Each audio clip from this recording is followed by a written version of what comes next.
Yo, what's up mga tol? Welcome sa RDM Official Vlog. Ito ang kauna-unahan kong video para sa channel na ito. Ngayong araw ay bibili tayo sa 7-Eleven. Samahan nyo ako.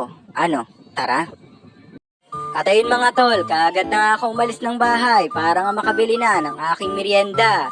At nahulog pa nga dyan ng aking camera. Ay sheesh!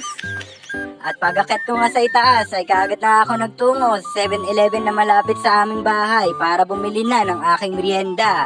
At pagpasok ko nga sa loob ay dali-dali ko nang hinanap kung anong merienda ang aking bibilhin. Ay shoes! At kaagad na akong dumiretso dito sa bilihan ng mga inumin para nga makapili na ng aking iinumin.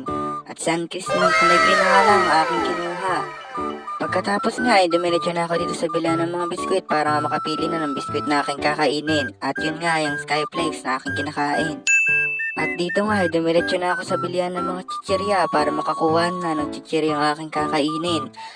Nung wala nga akong mapili ay dumiretso na ako sa bilihan ng mga chocolate para nga dito na ako makapili ng aking kakaining chocolate. Marami nga akong biniling chocolate para nga sa susunod na mag-crave ako ay meron pa akong makakain. Ay shoes!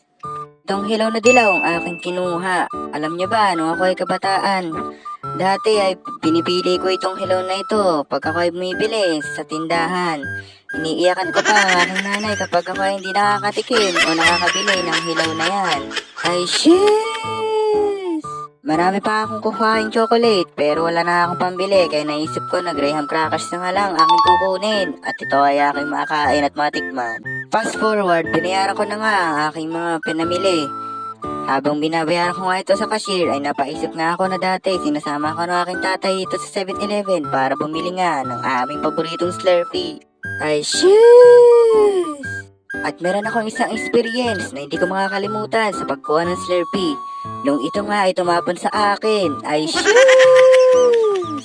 May time kasi na pagkuha ko ng Slurpee, hindi ko pa pala na itatapat ang baso, bigla ko na agad pinindot. At nagulat nga ako biglang tumapon sa akin. Ay shoes! Huwag ka kasing masyadong excited kapag kumukuha ka ng Slurpee. At na nga, lumabas na nga ako ng 7-Eleven dahil tapos na nga akong bumili ng aking merienda. Pagkatapos nga dyan ay naglalakad ako papuntang sample para nga bumili ng earpods. Bumili din ako ng palamig dahil ako ay nauuhaw na at sobrang init ang panahon.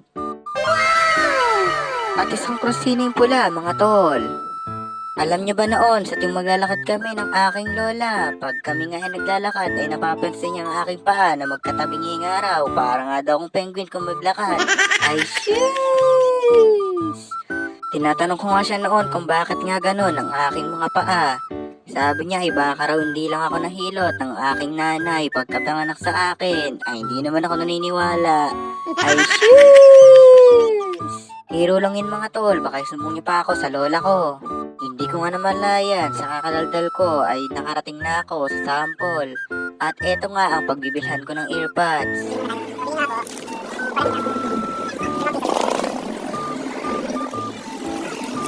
Yo, what's up mga tol? Tapos na nga tayong bumili ng earpods at eto na nga naglalakad na tayo para makauwi na sa bahay.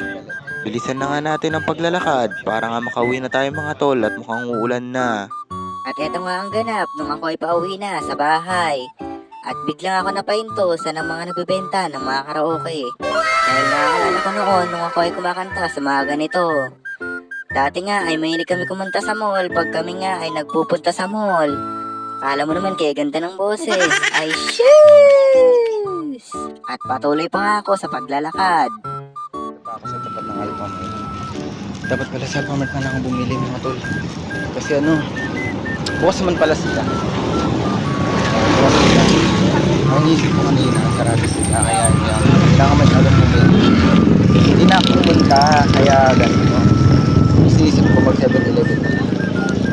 Tapos pagdating ko, dapat pala kanina na ako bumili ko. At pagdaan ko nga ay nakita ko pa tong asong sitso na to. Iniisip ko nga na kunin, kaya lang baka pagalitan ako ng may-ari. Ay shoes! At itong ang pinsan ko ay nahabol ko pa para magsabi ng hi sa video. Mga tol. Ayun. Pakita ko sa inyo yung nabili ko. Galing sa labas. Masarap to. Tsaka ito. Pang-umad daw to sinasabi nila eh. Yung pag kahit ka gano'n. Yung biscuit na sinasabi ko sa inyo kanina. Maraming chocolates. More chocolates ang binili ko doon. Yung bagyan dinoble ko na lang para marami akong maging chocolates.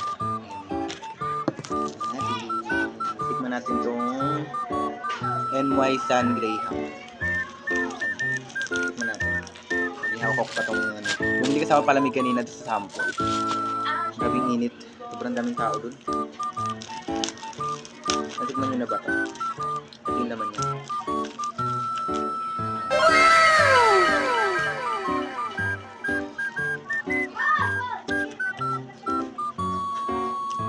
Yung chocolate na nabili doon kanina. Bait nga nung kahera doon sa may 7-Eleven kasi pumapayag sila na mag-video sa loob. May ibang kasi convenience store di sila pumapayag na mag-ano ka. Magbili kayo sa loob ng convenience store.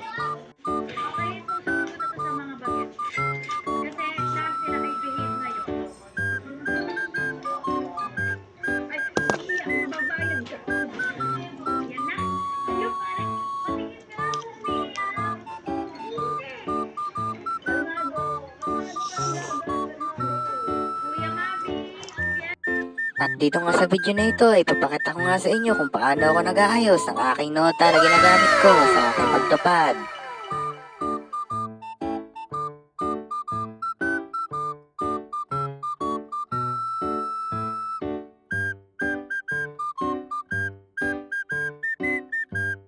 Yun lang mga tol, salamat sa panonood ng aking video at kung nagustuhan nyo nga ito ay huwag nyo kalimutan mag-subscribe.